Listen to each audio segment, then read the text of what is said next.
بسم اللہ الرحمن الرحیم۔ السلام علیکم۔ آج ایک بہت اچھا دن ہے آپ کے لیے، بہت اچھی خوشخبری ہے کہ جو باتیں میں 2 سال سے کر رہا تھا کہ کولیسٹرول آپ کا دوست ہے، اس کو بڑھا کے رکھیں۔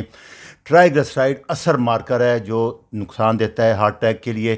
آج ہارورڈ نے، ڈنمارک نے اور کافی ملکوں کی اسٹڈی نے اس کو بالکل ثابت کر دیا ہے، اور میں تو اسی ٹائم بھی اپنے علم پہ عمل کرتا ہوں، وہ بھی میں آپ کو ثبوت دکھاؤں گا ابھی۔ یہ ساری سٹڈیز، ہاٹ ڈبیٹ شروع ہو گئی ہے ٹی وی کے اوپر کہ جو کولیسٹرول لو ہے، خطرناک ہے، وہ غلط تھا، فراڈ تھا، اور یہ سب سے ڈیٹیل میں نے اسی ٹائم لیکچر 20 میں ڈیٹیل بتا دی تھی، تو آپ اس کو سن لینا تفصیل میں۔ ٹرائیگلیسرائڈ واحد انڈیپینڈنٹ مارکر ہے ہارٹ اٹیک کے لیے، یہ ثابت ہو گیا۔ جب ٹرائیگلیسرائڈ بڑھتا ہے تو ایل ڈی ایل چھوٹا اسمال ہے، خطرناک ایل ڈی ایل بڑھتا ہے، اور جب ٹرائیگلیسرائڈ آپ کم کریں گے تو آپ کا خطرناک ایل ڈی ایل بھی کم ہو جائے گا۔ ہارورڈ نے جو ابھی لیٹسٹ اسٹڈی کی ہے کہ triglyceride divided by H D L اچھا کولیسٹرول ہے، اس کی ریشو 2 سے نیچے ہونی چاہیے آئیڈیل۔ آپ وہ ٹرائیگلیسرائڈ کو ہائیڈے پہ ڈیوائڈ کر دیں، یہ میں آگے بتاتا ہوں۔ یہ دیکھیں، میں 2019 کی رپورٹ ہے میری، اس کو غور سے دیکھیں کہ میرا اس ٹائم میں فل کیٹو کر رہا تھا، ٹرائیگلیسرائڈ 64 ہے اور میرا ایچ ڈی ایل یہ ایکسرسائز سے بڑھتا ہے 68 ہے، تو آپ اس کو ڈیوائڈ کریں، یہ لیس دین 1 ہے۔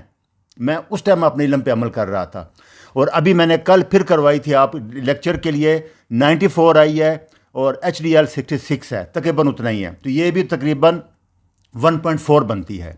اور ہاں، یہ جو ویری لو ڈینسٹی لیپوپروٹین ہے جو سب سے خطرناک ہے، وہ دیکھیں وہ سب سے کم ہے، اور کولیسٹرول میری کوشش رہی ہے کہ 250 سے اوپر رکھوں، وہ 243 آیا ہے، تو اس لیے کوئی ڈرنا نہیں ہے کولیسٹرول سے۔ آپ نے جو سب سے خطرناک ہے وی ڈی آر، وہ سب سے کم ہے۔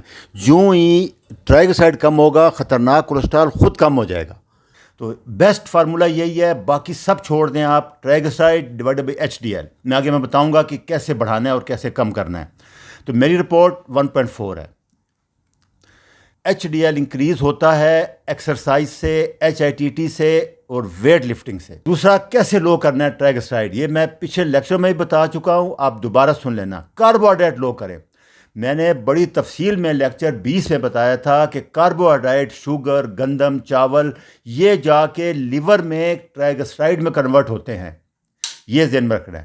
دوسرا، جو لیور میں فیٹی لیور ہے، اس کے لیے فاسٹنگ، اور کچھ سب سے زیادہ جو ہمارے گٹ بیکٹیریا ہیں وہ بہت امپارٹنٹ ہیں، ان کو جتنا بڑھانا چاہیں بڑھائیں آپ۔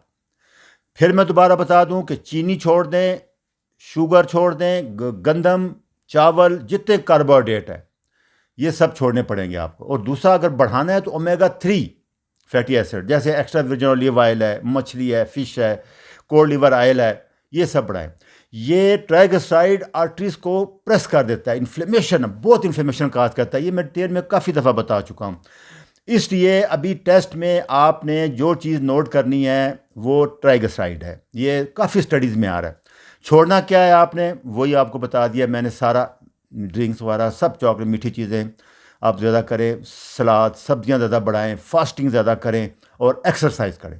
سموکنگ بھی اس میں ایک بہت امپارٹنٹ فیکٹر آ رہا ہے۔ انشاءاللہ آپ اس صرف جو ہمارے دوست کیٹو یا لو کارب پہ ہیں، وہ صرف ایک ٹیسٹ کرایا کریں، ٹرائیگلیسرائڈ۔ اگر وہ ایکسرسائز نہیں کر رہے تو ایچ ڈی ایل نہیں بڑھے گا، یہ صرف ایکسرسائز سے بڑھتا ہے۔ یہ 2 چیزیں یاد رکھیں۔ اچھا جی، اللہ حافظ۔